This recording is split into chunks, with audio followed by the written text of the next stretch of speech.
Argentina and Australia this weekend, folks. It's got a bit of a other match feeling about it because a lot of the attention is going on to the Springboks and the All Blacks, who are playing the greatest rivalry. With the greatest rivalry on, there's no rugby championship. So what are these two teams doing?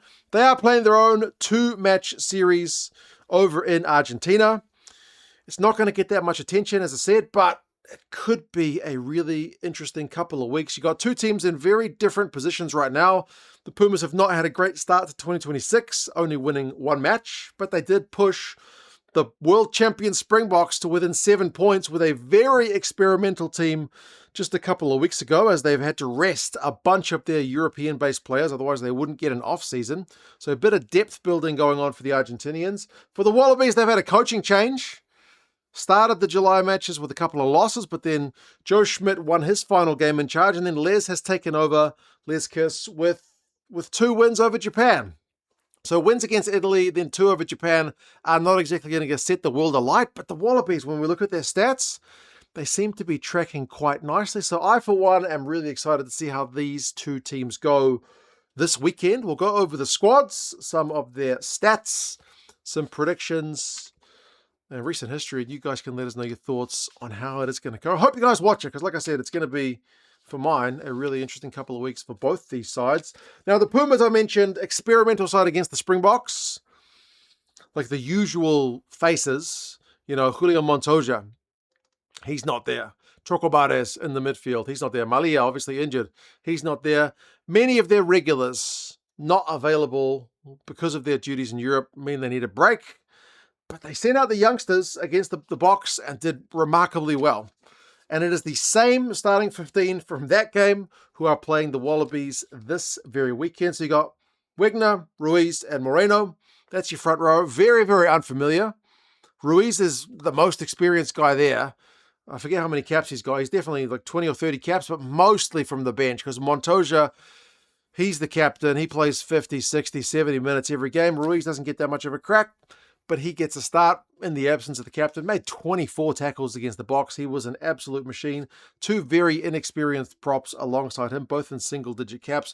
Then you got the second row plus Matera, who absolutely increased the average of the caps in the Pumas squad by a mile. Like, if you just looked at the average caps in both the starting 15s, the Pumas have more, but it's because you've got Matera with 120 plus, Petty with 100, and Lavanini's in the 90s. So these guys absolutely blow out the average. Like the props, Moreno's played 1 test against the Boks. Wegner's played 9. Morrow's had 6 in the back row. Benjamin Grodon's had 3. There's a whole bunch of inexperience in the Pumas pack, barring those 3 guys. So Lavanini and Petty is a very well-established veteran lock and duo. Petty will do most of the line-out work. He won 5, I think, against the Boks. And then Matera, he'll be called upon to do a lot of the direct ball carrying. He'll be busting tackles.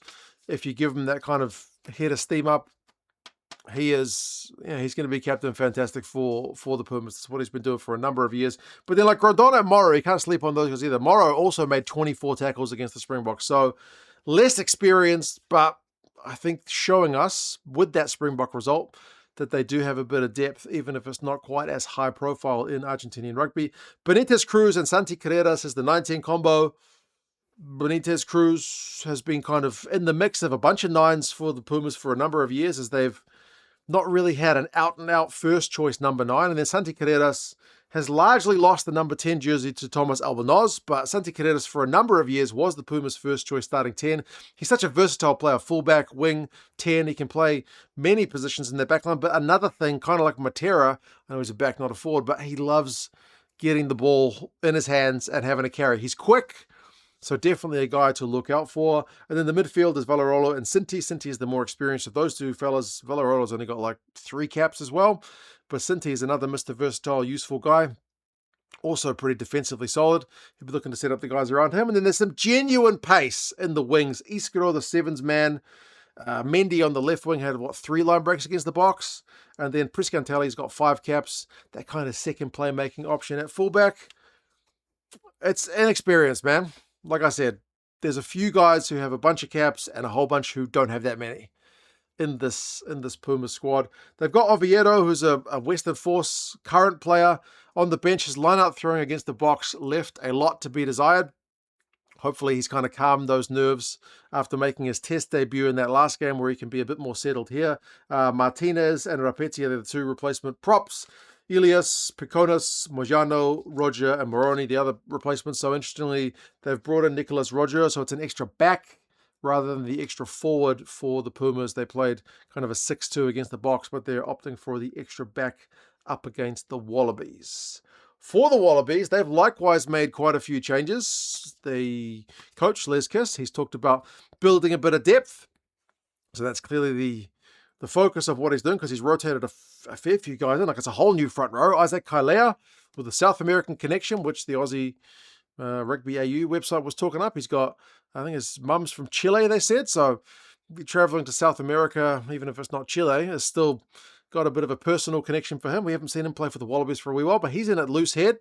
So James Slipper, I think, sadly for that storyline, seems to be done under Les Kiss, because Aiden Ross and now Isaac Kalea have been getting a few minutes. But I guess if we're looking to next year's World Cup, maybe that makes a bit of sense. Alan Alalatoa is back at tight head, and then Brendan Paingamosa is the hooker for this one. So a couple of new props, and BPA is promoted from the bench. Josh Canham and Jeremy Williams, likewise, an all-new lock and duo. We saw Canham score some tries in July, so we'll see if he's able to get that thing going. And then Jeremy Williams up from the bench. So whole new tight five, and then Tom Hooper, bit of tall timber in the back row alongside Fraser McCright, who replaces Tizano with that kind of tackle machine turnover merchant that he'll be doing. And then Rob Valentini means there's no spot for Harry Wilson. But again, it's depth building, it's rotation.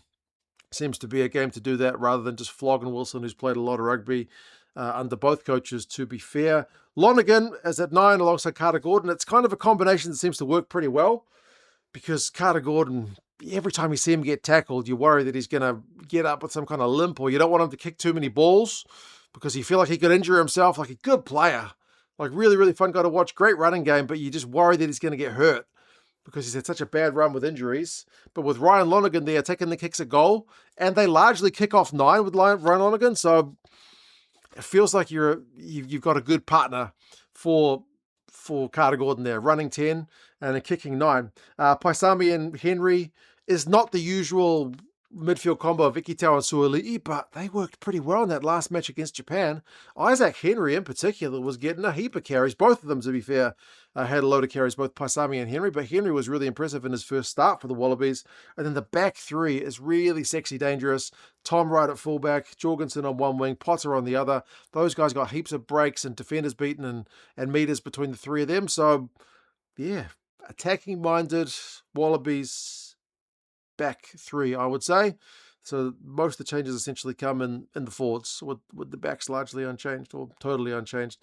Pollard, Bell, and DeLutis are your front row replacements. So a bit more experience for DeLutis after getting his debut against Japan. Lockie Shaw, Charlie Cale dropped to the bench, and then 3 backs, Tate McDermott, Ben Donaldson, and then Suoli'i is there. Suoli'i and Ikitau obviously on the road to recovery from injuries, but yeah, it'll be interesting to see what position Suoli'i comes on in the 23 jumper. Some stats for you. The Argentinians, some areas are really solid, like from restarts. So they are the set piece, right? Catching the ball from the restart. The Argentinians are remarkably solid in 2026. They have a mixture of like working really hard for the go-forward ball that they get, but also being dynamic when it counts. Like if you just look at the pure meters per carry numbers, they're not that good. They can't really crack 3 meters per carry, barring their game against Wales.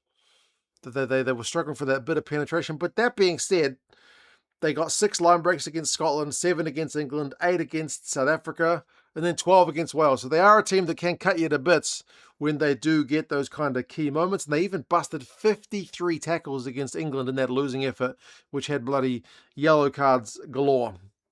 And weirdly, their second quarter is the weakest. Yeah, they conceded a try or two, I think, in every game in their second quarter, and only managed the try versus Wales. They don't usually score. I think they got penalties and a couple of others, but yeah, second quarter. So the first half, second portion, if that makes any sense, has tended to be this year where they've fallen away a bit. It just seems to be definitively their worst 20 minutes of every game. For the Wallabies, though, plenty of go-forward ball against Japan, particularly in that second match. They busted 52 defenders in that game, so they were absolutely on fire. But their line-out been really solid. Speaking of the set piece, 94% in 2026 under both coaches, so been remarkably stable platform for them. And one great thing about the Wallabies this year under both coaches is their conversion rate for 22 entries is fantastic. Like, when they get down the opposition end, they are tending to score tries. They've had an average of 9 entries a game, and from those 9 entries, they're coming away with over 6 tries, like 6.2. So really, really good red zone efficiency. Like, it's one of the things against, I think it was Ireland, they scored the tries when they had the chance, but they just didn't have that many chances. If they'd had a bit more pill, who knows what they might have been able to do. And territory is the one thing that they seem to be struggling with, if you want to call it struggle, because not every team looks to dominate territory. But barring the Italy game, the Wallabies have largely been playing more game time in their own half. They lose the territory battle in most of their games. Recent history between these sides, it's pretty tight, man. 3-2. The Argentinians have 3 wins in the last 5, but it's literally Argentina win 1, Wallabies win 1, Argentina, Wallabies, Argentina. Like that. It's really kind of tit-for-tat stuff. Last win was 28-26 in Sydney last year, but the game before that was 28-24 in Townsville. So they're pretty evenly matched teams, barring the 167-27 blowout back in 2024. All the games are within a score. These teams, that's why, man, this game could genuinely be a cracker because they're usually really, really close-fought affairs. Predictions-wise, the Argentinians at home are the favourites, despite that, as I said, relatively inexperienced squad, barring the few veterans. 3 points with the bookies and 4 points with the Rugby Forecast algorithm. Ben O'Keefe, the New Zealander, is the ref. We're in Huhui for this one. 4 o'clock local kickoff. That's quite nice for us here in New Zealand, 7 o'clock in the morning. But I think that's like 5 if you're on the east coast of Australia. And if you're on the west coast, that's the middle of the night. So kind of not ideal. But yeah, Ben O'Keefe, be familiar to all the Super Rugby players for sure. He has had slightly kind of higher penalty counts and slightly slower games than the average of the refs who are blowing tests at kind of tier 1 in 2026, but only kind of marginally so. But anyway, fingers crossed it's a good game. Subscribe to the channel if you haven't done so already. If you want Wallabies gear, there'll be a link to the Wallabies shop down in the description. Support the channel, get yourself some gear by using that link. It tells them 2 cents in. Yeah, but yeah, like I said, fingers crossed it's a cracking game. Very much looking forward to see how these two teams go. Can Les Kiss retain his 100% record with the Wallabies, or will Contepomi get the Pumas experimental squad a win? You guys take care, and I'll talk to you guys again soon. See you later.